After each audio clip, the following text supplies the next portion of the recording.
Assalamualaikum warahmatullahi wabarakatuh. Selamat siang anak-anak. Di siang hari yang cerah meskipun sedikit mendung, puji syukur kami panjatkan kepada Tuhan Yang Maha Esa karena siang hari ini kita masih diberi kesempatan untuk menghirup udara dalam kondisi sehat walafiat. Siang hari ini saya sebagai pemandu acara, saya Subarka, kita akan mengadakan dialog interaktif Sanubari Subarka. Di acara Sanubari Subarka kita akan membahas isu-isu atau topik yang lagi hangat dibicarakan di masyarakat.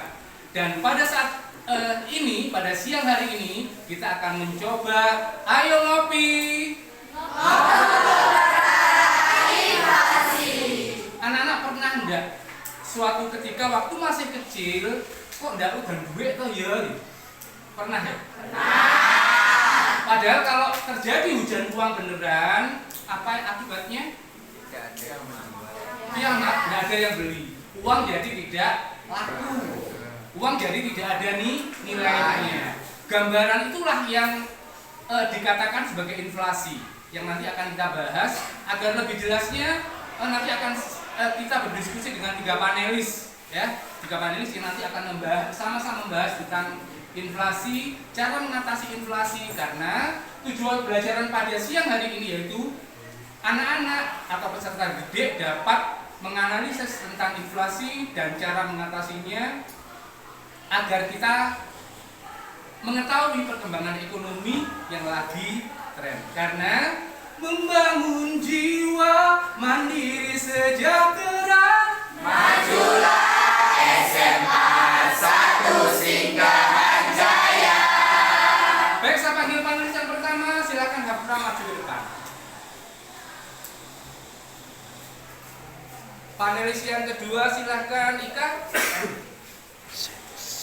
Dan panelis yang ketiga silahkan Ferry.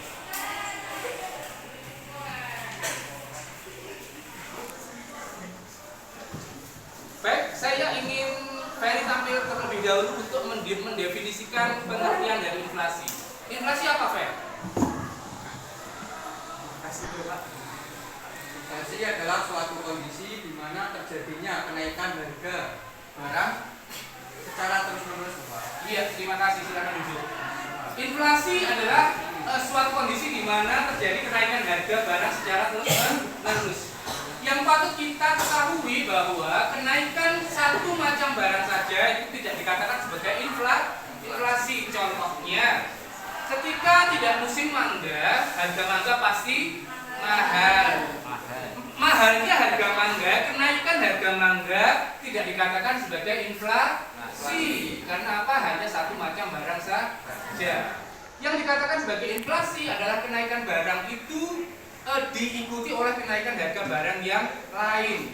Contohnya ketika terjadi kenaikan harga BBM, pasti akan diikuti oleh kenaikan harga barang yang lain. Penyebab terjadinya inflasi tolong dipresentasikan Hafna. Silahkan berdiri dulu. Iya. Yang keras. Terima kasih Dora. Nanti berdasarkan penyebab demand inflation, cost inflation, berdasarkan asalnya, domestic inflation, imported inflation. Iya. Terima kasih. Jadi inflasi itu bisa terjadi karena kenaikan permintaan. Contohnya ketika panen raya, itu biasanya orang melakukan permintaan terhadap sepeda motor, sehingga harga sepeda motor naik.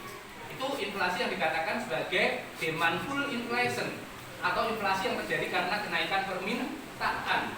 Ada lagi cost push inflation, yaitu inflasi yang terjadi karena kenaikan biaya produksi.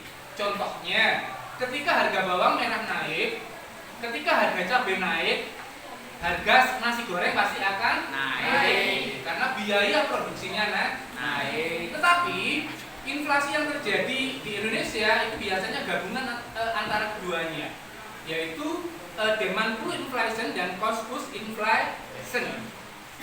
Kemudian inflasi berdasarkan asalnya ada inflasi yang berasal dari dalam negeri, ada inflasi yang berasal dari luar negeri. Kemudian ada inflasi berdasarkan tingkat keparahannya. Ika dibaca. Baik, terima kasih Bapak. Jenis inflasi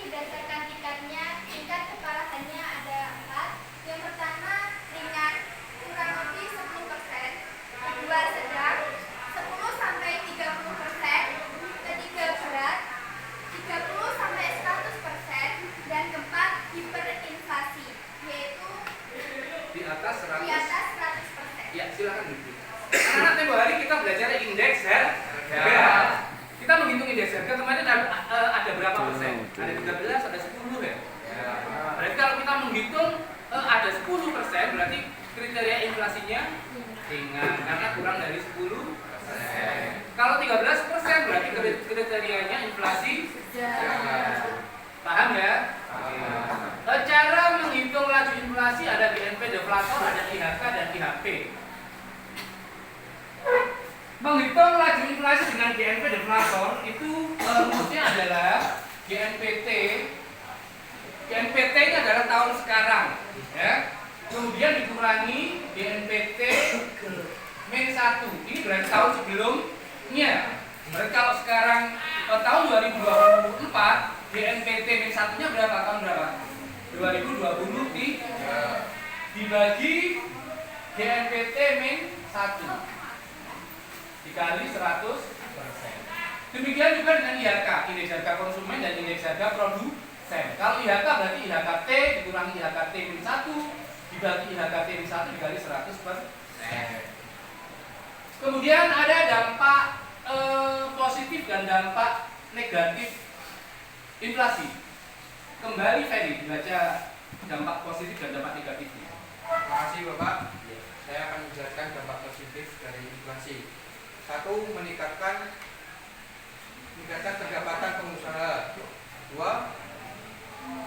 Menguntungkan orang yang memiliki barang berniaga. 3. Buruh dapat menuntut kenaikan upah. 4. Harga komoditas naik. Ya, dampak negatifnya? Dampak negatifnya 1. Merugikan orang berpenghasilan tetap. 2. Merugikan investor. 3. Merugikan kreditor. 4. Daya saing perusahaan menurun. 5. Efisiensi menurun. 6. Arus impor meningkat.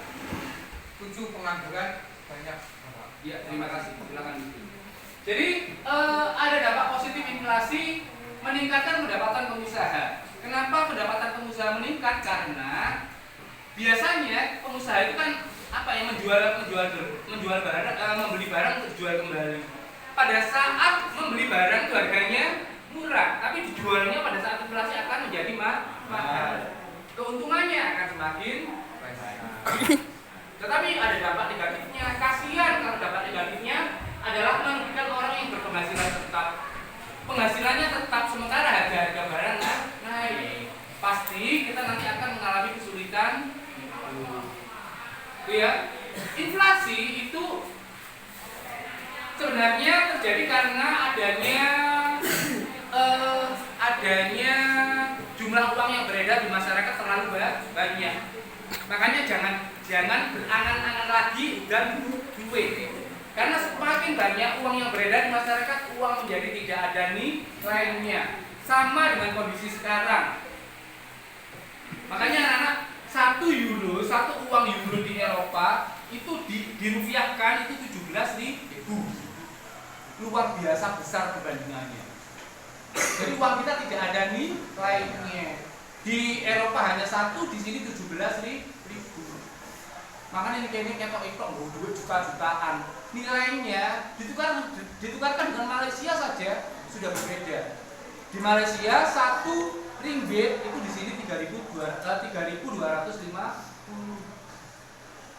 Makanya kalau kita ke Malaysia kita bawa uang banyak, di sana dihitungnya hanya sedikit. Itulah pengetahuan inflasi. Makanya kebijakan cara mengatasi inflasi ada kebijakan moneter. Kebijakan moneter itu yang dilakukan pemerintah adalah menaikkan tingkat suku bunga. Kalau suku bunga naik, orang lebih suka menabung atau meminjam. Menabung, nggak mungkin meminjam. Kalau meminjam bangkrut. Kenapa menabung? Kalau menabung berarti uang itu tersimpan di bank. Agar apa? Agar jumlah uang yang beredar di masyarakat tidak terlalu banyak. Paham anak-anak inflasi? Paham ya? Dialog interaktif. Satu baris Subarta. Ayo Pak, dialog interaktif. Satu baris Subarta. Ayo kita ngopi. Inflasi. Karena membangun jiwa mandiri sejahtera. Majulah SMA 1 Singgahan Jaya.